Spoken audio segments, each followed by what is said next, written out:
அத்தனை செல்வமும் உன்னிடத்தில் நான் பிச்சைக்கு செல்வது எவ்விடத்தில் வெறும் பாத்திரம் உள்ளது என்னிடத்தில் அதன் சூத்திரமோ அது உன்னிடத்தில் ஒரு முறையா இருமுறையா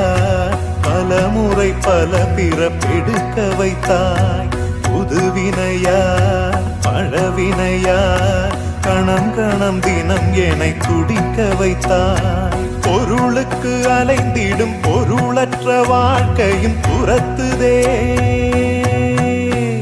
உன் அருள் அருள் அருள் என்று அலைகின்ற மனம் இன்று பிதற்றுதே அருள் விழியால் நோக்குவாய் மலர்பதத்தால் தாங்குவாய் உன் திருக்கரம் என்னை அரவணைக்குன